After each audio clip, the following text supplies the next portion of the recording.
Ahojte z Bábätkova, vítam Mišku a pokračujeme s výberom kočiara pre Mišku. Ty sa zaľúbila do toho Maxi-Cosi, že? Keď si ho Hej, videla. ale chcem o ňom vedieť trošku viacej, aby si mi povedal, pretože myslím si zatiaľ na prvý pohľad, že si ma dosť dobre odhadol. Ja mám rada aj, som ti povedala, že nejaké technologické veci, ľahké používanie, aby nebol ťažký ten kočík, aby bol moderný, kvalitný kočík, takže poď mi o ňom povedať trošku viacej, že ako sa používa a v čom je iný možno ako ostatné a nech tá láska prekvitne ešte viac, nech sa rozvinie. Dobre. Čo chcem povedať, v podstate aj mne sa veľmi ten kočiar páči, pretože je veľmi technicky zvládnutý. Hej?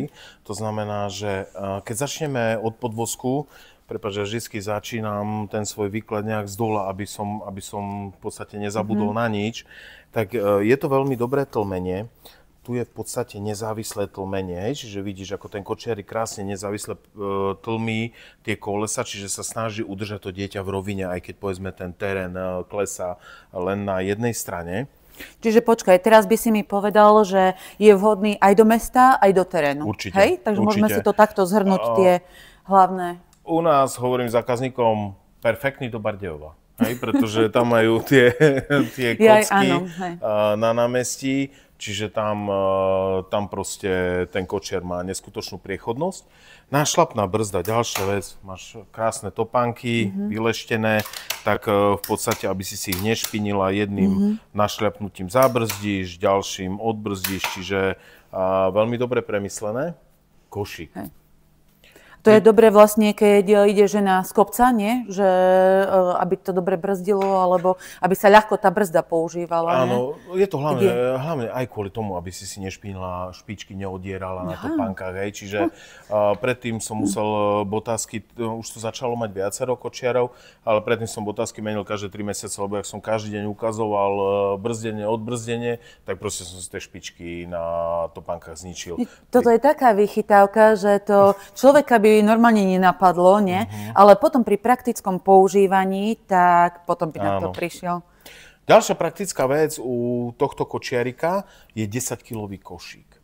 To znamená, že kým ostatné kočiare, ako sme si ukazovali v tej prvej časti, ja neviem, Cybex, Jules a Bugaboo, tak tam majú 5-kilové, tu máš 10-kilové, čiže pri tvojich veľkých chlapcoch asi zjedia toho dosť, tak aj tých potravín treba viac, tak tu nám môžeš naplniť 10 kg a ten košík to v pohode zvládne. Ale naozaj s nákupom, keď ide žena, pozrite sa, že ako sa to dá pekne uložiť, po prípade, aby nevypadlo niečo. Toto sa mi tiež páči, ako vychytávka.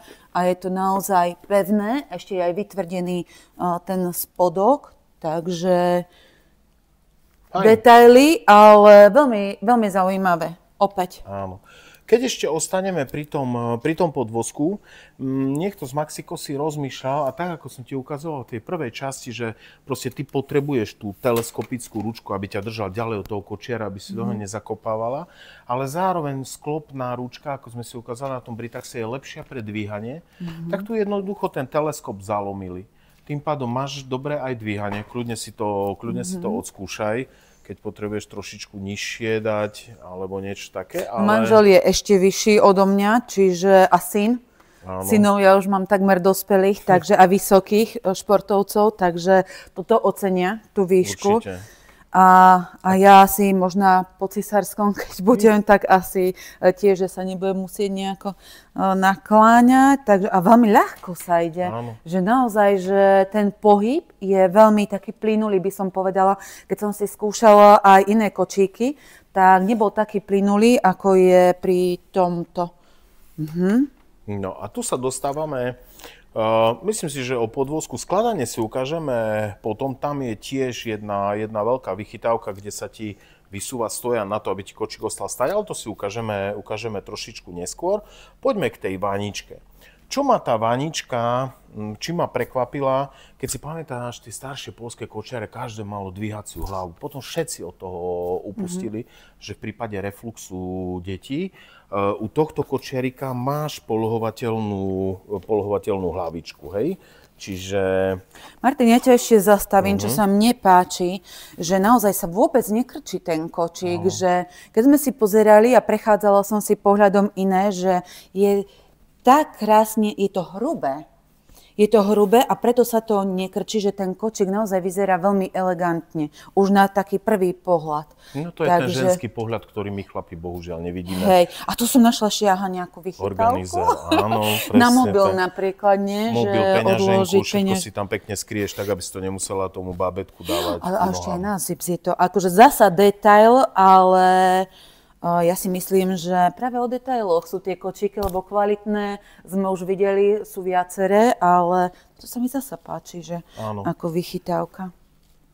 Poďme na leto. Čiže máme zdvíhať si ten madracík, ako som ti vravel, čiže v prípade refluxu vieš podvihnúť trošku hlavičku. Počkaj, dajme toto dolu, aby to bolo vidieť. Tomu bábätku, hej? Takže potom to vieme spustiť a zase dať hore. To je presne ten úhol, zhruba všetky tie antirefluxové vankúšiky majú taký nejaký 2,5-3 cm a v podstate to je ten zdvih na to, aby to dieťa nemalo reflux. A vieš, kedy si myslím, že ešte je to super, že už keď je to dieťa väčšie, že už pomaly vychádza z tej hlbokej časti, tak si pamätám, že syn, kým zaspal, on sa akože chcel ešte pozerať. Nechcel byť úplne v tej vodorovnej časti, ale mal rád, keď už trošku išla tá hlavička hore. Samozrejme zaspal a ja som to stiahla potom dolu, takže toto je tiež fajn. Aj madrac je dobrý, pozrite sa, aký hrubý madrac je. Máš ho dokonca z dvoch strán, máš takú, že letnú stranu, hej, čiže performovanú a potom ako keby tú teplejšiu stranu. Čiže na leto, keď sa vlastne bábätko narodí, pozrite sa, to tiež môžeme ukázať. Samozrejme, vieš to vyzliecť, hodiť do pračky na 30 stupňov. No to je tiež akože dosť zaujímavé. A hlavne v lete, nie? Že keď sa to je dieťatka potia. Je ďalším zábranom proti poteniu je potom vlastne odvetranie. Hej, maminy stále dookola. Máš tu samozrejme zväčšené tienenie. Je tu nejaký shield. Môžeš tú strechu predlžiť krásne. Hej. Čiže fakt to babo... Ja hovorím, že toto je už bunker, to už nie je ani že predĺžiteľná striežka. Ale toto je super zasa, akože pre mamičky si myslím, že mnohé z vás nemajú radi, keď nakukuje sa do kočíka. A vlastne, keď to tienenie je také, že to dieťatko je zakryté, lebo ja nie som zastancom tých plienok, alebo toto vlastne ani by sa to nemalo robiť v lete, ale takáto striežka, keď je tam, tak krásne tienie a dieťatko sa v pohode vyspí, aj keď je ten sklon toho slnka taký, že tam páli do neho. A však nebuďte, mamičky, také sebecké, že nechajte nám trošku aj keď sa dieťa zobudí, ne? Aha, takže tak toto ide, hej? Tak, Potom tu máme samozrejme to, čo najnovšie kočiky majú, to je to odvetranie. Čiže keď ti spí na chrbátiku, tak vieš mu otvoriť vrch. Ale samozrejme, keď veľmi svieti slniečko, tak otvoríš potom ten spodok a vlastne odvetrávaš tú vaňu tým spodkom. Čiže aha, aj to zase, ako to ešte pekne vyzerá. No akože toto je super zasa vychytávka, že pre letné dieťatka. Všimla som si, že to už majú aj iné, ale páči sa mi, že normálne až taký naozaj panoramický budem mať výhľad.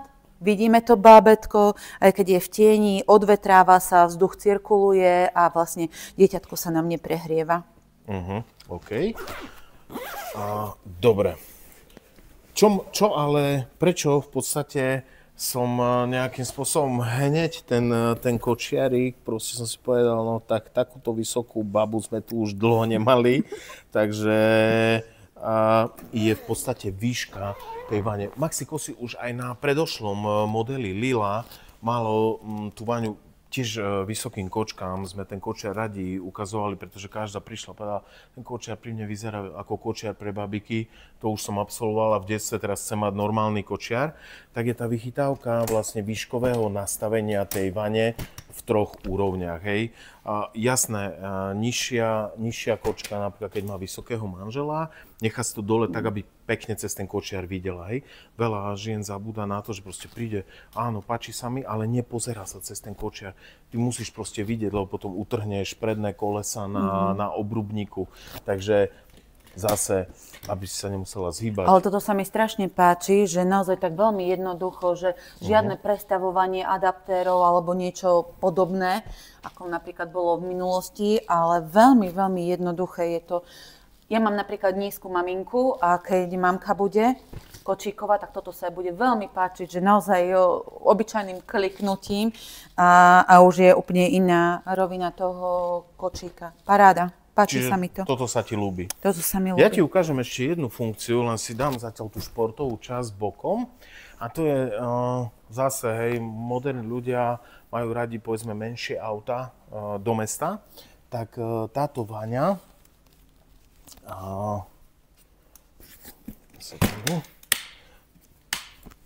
keď ju vybereš napríklad z auta, tak ju dokážeš v podstate úplne jedným klikom zložiť si do auta na placku. Hej? Že naozaj sa tak úplne zmenší. A to isté, toto je zasa super vychytávka. Ja ťa musím prerušiť, lebo jasne, toto sa bude maminkám páčiť, že najviac sa sťažujú, že táto hlboká vanička zaberá v aute veľa miesta, ale naozaj pozrite sa, že aký kúsok. Dobre, s tou dĺžkou to sa o tom ani nebavme, lebo to všetky tie vaničky sú približne pár centimetrov rovnaké. A naozaj na tú výšku, pozrite sa, že aké je to. Ja som myslela, že keď budú adaptéry, práve, že bude taký mohutnejší, tá korbička, tá vysoká časť, ale toto je super. To sa mi páči. No a potom vlastne skladanie toho podvozku je takisto veľmi dobre urobené. Ak si všimla, tak sa ti vysunula taká noha, aby si nemusela ten kočiar hádzať po zemi a tak ďalej. Krásne ti ostane stáť a ty si vlastne celý ten podvozok dáš do auta. Čiže nezabere ti to až tak veľa miesta. Počkaj, ja si ho aj vyskúšam, že máš tam tú rúčku, čiže úplne kľudne. Zoberte si, že to som ešte teraz tehotná a naozaj to úplne v jednej ruke, že je to ľahké. Musíš si len zvyknúť, že kde je ten stojan, že tu vlastne postavíš na tie predné kolesá. No a takto ide poskladať ten kočiarik aj spolu so športovou časťou. A zoberte si, mamičky, že naozaj, že keď držíte ešte aj dieťa v náručí, že zasa stojan, že čo si poviete, že možno nie je také dôležité, ale ja ten kočík potrebujem, uložím si dieťa napríklad do autosedačky a toto sa mi nevála niekde v nepriaznivom počasí pri aute po zemi. Takže... Hlavne si ho nedoškrabeš. A nedoškrabem si ho. Predstaviť, že na nejakom asfalte, keď ho hádžeš po zemi, aj my napríklad v predajni musíme tam, kde sa predstavujú kočiare, mať koberec, pretože na dlažbe by sme tie kočiare dosekali. Ale toto je super, že toto sa nepovie bežne v obchode, alebo človek sa pozrie v obchode, ale potom znovu sme pri tom praktickom používaní toho kočíka, lebo mamky nebudú mať ani koberec, nebudú mať ani krásnu podlahu, ako máte tu vy, bábetkové, čiže naozaj je veľmi dobré, že aj takáto drobnosť, ale vychytávka. V zime. Čo má Maxi Kosy v zime? Je vlastne takou poslednou vychytávkou, ktorú asi nevieme celkom ukázať, keďže tu máme veľa svetla, ale môžem ti povedať, že celý ten kočiar nádherne svieti a vlastne tie svetlá si ovládáš cez telefón, čiže cez aplikáciu, ktorú ti teraz neukážem, pretože kočka nás s tým telefónom bere. Takže môžeš si meniť podsvietenie tejto časti, to je vlastne taký ako keby... Počkaj, Martin. Kočík, ktorý svieti? Áno, toto sme to už mali? Nepamätám si, ako aby niektorý kočiar takto svietil. Ale akože to je super napríklad v šere, nie? Alebo v zime. Keď už o 4:00 je tma, alebo o 4:30 ideš cez prechod, tie kočiare majú reflexné prvky, ale proste tento kočiar si všimne určite každý vodič. Čiže ja si nastavujem intenzitu svietenia, farebnosť asi svietenia. A aj čo chceš podsvietiť, keď môžeš si podsvietiť košík. Keď nechceš, aby tam bolo vidno, napríklad máš tam bordel, tak to vypneš. Takže pozrite sa, že tuto vlastne, a odkiaľ ide to svetlo ešte tuto vpredu? Potom tu. Toto sa bude ináč môjmu manželovi strašne páčiť, mužom mne, že takéto technologické. Ja som toto nevidela ešte u žiadneho kočíku, ale naozaj v tom šere, v používaní, ja si pamätám, že tie reflexné prvky sa nosia, čo sa majú a tá bezpečnosť toho dieťaťa, či na prechodoch, Takže teraz možno zasa maličkosť, ale ja si myslím, že pri praktickom používaní toto naozaj je perfektná vec. Čiže máš dve svietiace rampy, tam si môžeš meniť podfarbenie od modrej po červenú, ako chceš, a potom svieti košík a takisto celý spodok kočiara. Nie je to nič, jak by sme povedali, že prečačkané alebo gíčové. Fakt to svieti tak veľmi, veľmi príjemne. No a keďže vy ženy sa chcete páčiť, tak určite si ťa všimne každý chlap, keď pôjdeš so svietiacím kočiarom. Takže myslím si, je to aj bezpečné, ale aj veľmi praktické. Mňa ani si nemusia všimnúť, nech si hlavne všimnú ten kočiek a dávajú pozor na tých autách rýchlych, že aby bola dodržaná naozaj tá bezpečnosť. Takže toto je super vychytávka, toto sa mi naozaj veľmi páči. No a zoberieme si ešte športovú časť, lebo aj tam má Maxi-Cosi nejaké vychytávky. Keďže si vyberáš kombinačný kočiar, tak samozrejme smer aj protismer je úplnou samozrejmosťou. No, táto športová časť už nemá meniteľnú výšku, ale myslím si, že už na to väčšie dieťa je príjemne vysoko. Treba si uvedomiť, že pri vyvyšovacej športovej časti veľmi meníme ťažisko kočiara. Počkaj, ešte ťa zastavím. Čiže aj v jednej protismere jazdy, moja mamka je taká, že ja som vždy takto deti nosila, lebo vedela som, že sa radi pozerajú dopredu. Moja mamka chcela sa pozerať na deti, či je v poriadku. Čiže aj toto je z obidvoch strán. Áno, dobre. Áno, podľa toho vieme názov, že kombinačný kočiar. To znamená, že dokážeme kombinovať vaňu so športovou časťou a tá športová časť je samozrejme otočná. Hej? To hovorí vlastne aj ten názov kombinačný kočiar. Čo si všímame na športovej časti je úplný ľah. Samozrejme, Miška, toto je úplný ľah. Hej? Nejaký 5 cm, či 5 stupňový alebo 7 stupňový uhol tam musí vždy ostávať, pretože to dieťa, keď bolo na úplnej rovine, by mu viac menej padala hlavička a nemalo by dobrý pocit z toho. Ale aj v športovej časti to už je dieťa minimálne od pol roka, od 7 mesiacov, čiže tam už sa nemusíme baviť úplne, že má byť v ľahu ako to novonarodené dieťa, čiže toto úplne v pohode. Aj sa dobre leží. Určite, čo maminám odporúčam, je ale sledovať aj maximálny set. U niektorých kočiarov sa potom maminy sťažujú, že proste ten set nie je dobrý a že to dieťa stále potom vykláňa tú hlavičku. Ako keby z toho. Tu na ten set je fajn. U niektorých kočiarov je to až takto. Hej? Čiže veľmi, veľmi príjemný set. Zase všímame si nejaké tienenie, nejaké odvetranie na kočieriku, takže tu môžeme mu urobiť z toho trúd strechu, keď to tak preženiem. A toto zasa sa mi páči, že tá striežka, že je to dieťa. Naozaj, keď ja pozriem teraz úplne dovnútra, ja si ho dám takto, ten kočík, čiže kde dieťatko má hlavičku, je úplná tma. Naozaj, že nie je rušené tým svetlom alebo tým okolitým. A ešte aj toto tá striežka, takže za mňa super. Hej, že keď dieťatko spí aj v tejto športovej časti, tak toto sa mi páči. Miška ináč šije fusaky, tak dúfam, že tam vojde aj tvoj fusák. Ale určite. Že robíš... Máme rôzne druhy, máme aj, ako si ukazoval mi, že máme aj do hlbokého kočíka, aj do športového. Potom je áno aj tá ekonomická verzia, že ten rastúci fusák, čo je u maminiek obľúbený, takže každý nech si vyberie, čo mu vyhovuje. Presne tak. Dobre. Čo má ešte Maxi-Cosi vychytávku? Samozrejme všetky kočiariky, tak aby si tamto dieťatko príjemne vedela usadiť, majú odnímateľné madlo. To nie je žiadna vychytávka. Ale najnovšími vychytávkami sú tzv. Magnetické spony. To znamená, že na 2 kliky to dieťa zapneš. Ale čo je ešte u Maxi-Cosi super, že ti tie pásy vyskočia. Hej, keď si všimla, že nemusím ich hľadať, alebo... Nemusíš ich prevesovať cez kočiar, dávať hore. Proste tie pasy jednoducho vyskočia, krásne tam to babo dáš, pripútaš 2 klikmi, hotovo.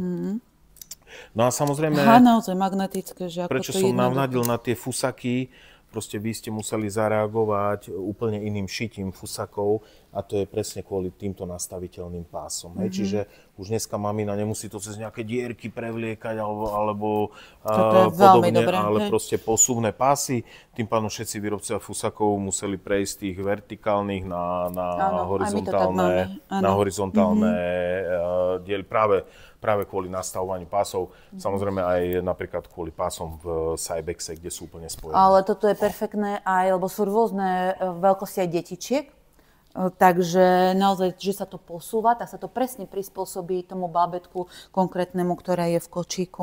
Ja dúfam, Miška, že nerátáš, že toto bude tvoj jediný kočiar. To určite treba upozorniť zákazníkov, že každý aspoň 2 kočiare, lebo však potrebujeme mať tých zákazníkov na predajne detí sa rodí stále menej. Čiže kombinačný kočiar, neviem, pamätáš si ešte, koľko si používala pri niektorom z chlapcov? Ako dlho som používala? No... Ja som bola taká kočíková, že išli, potom sme to vymenili za športový. Hej, za ten športový. Buginu. No, toto som potrebovala naozaj, najväčší dopyt som mala potom, keď som povedala, že toto potrebujem, keď sme leteli v lietadle, keď sme boli na dovolenke, keď sme cestovali, že už som nechcela ten, čo bežne používala som doma, ale skôr niečo také rýchle, do nákupného centra, alebo také, no. Dobre, Miška, tak ukážem ti ešte to skladanie do auta. Ja by som ti to teraz ale neodporúčal dvíhať, keďže už si v nejakom štádiu tehotenstva, ale zase ten kočiarík, keď ho teda dobre skladám, ostane ti krásne stáť, hej. V podstate má potom madielko, vieš si ho chytiť, hodiť si ho do auta. Tento kočiar je tak v strede medzi mestským a terénnym, ale má veľmi dobré terénne vlastnosti. Hej. A možno, že iná firma by povedala tomuto kočiariku, že je all-terrainový. Hej? Takže asi tak. Rozloženie potom samozrejme. Naozaj. Tak čo, ako sa ti páči tvoj výber? Veľmi sa mi páči. Naozaj, že toľko sme našli drobných vychytávok alebo takých tých drobností praktických na používanie, že keď beriem naozaj aj z toho, keďže som textilná dizajnerka, prevedenie kvality týchto. Sú to kvalitné látky? Sú to veľmi dobré kvalitné látky. Sú mäkké, sú... No, ja si veľmi dávam pozor na látku, keď s nimi robíme, aj dobre udržiavateľné, že sa to dobre bude čistiť. Potom sa mi páčilo, ako je krásne aj tie madlá, ako sú spravené, že sú naozaj precízne celé. U tých madiel, snáď ešte u kožených madiel, čo musím určite prizvukovať a čo hovorím aj zákazničkám, nikdy to neutierať tými utierkami, ktoré majú abrazíva na zadočky. Vyslovene len čistou, pretože rozožiera nám to potom kožu na tých kočiaroch. Čiže naozaj, keď potrebuješ utrieť a máš pri sebe len tú utierku na zadoček, radšej ju nepoužiť. Proste nejakou obyčajnou vlhčenou utierkou vždycky lepšie. Samozrejme, ale vidíte, mamičky, toto je hack zasa od Martina, ktorý myslí aj na to, že keď odídete z predajne, že nie vám iba ponúka, že tu jak veľa predajcov. Ja sebe šetrím robotu, lebo potom musím riešiť tie reklamácie.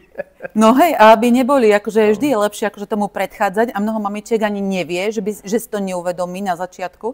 A keď to ty takto povieš tak si vedia dať na to pozor, lebo nie každého to hneď napadne, že je to určené na úplne iný povrch, hej, vo úvodzovkách. Je to pre babetko, pre pokožku a nie na takéto niečo. Presne tak. Takže, čiže iba handričkou sa utiera? Len čistou handričkou. Sú potom spreje takisto. Nepoužívať na ošetrenie kočiarov nejakú chémiu. Pozor na tie ftaláty. Nemôžete vyprať nejakým práškom, nastriekať silikónom ten kočiar. Tie deti potom to dýchajú. Čiže máme tu sprej, ja neviem, za 7 €, ktorý je na autosedačke a kočiar je presne určený nastriekať, nechať 10 sekúnd pôsobiť, klasickou papierovou útierkou vytrieť, krásne všetko ide z toho dole. Po prípade ho nechať vytepovať, ale hovorím, nedávať veľa chémie do tých kočiarov a tie látky sú na to stavané. Hej. No, mne sa páči. Mňa naozaj akože uchvatil či technologicky, či ľahké používanie, ľahké skladanie. Ja Nesklamal si, Martin. No, okay. Ďakujem. Hoci si nemohol vedieť, aké ja mám preferencie, alebo že čo mne sa bude páčiť, tak naozaj si splnil, že tú svoju robotu robíš dobre. Poznáš tie zákazníčky, poznáš, čo chcú, vieš odhadnúť. Takže ja by som povedala len toľko, že keď naozaj zháňate dobrý kočík, príďte buď do predajne v Košiciach, v Bábätkove, nechajte si poradiť. Martin naozaj vie, o čom hovorí. A to pritom nie sme absolútne dohodnutí. Nemali sme predtým nejaké stretnutie, ktoré by hovorilo o tom, že čo si idem vybrať. A Martin to veľmi dobre odhadol a veľmi dobre poradil. Aj na tom videu vidno, že koľko sme našli takých vychytávok. Takže komu čo vyhovuje.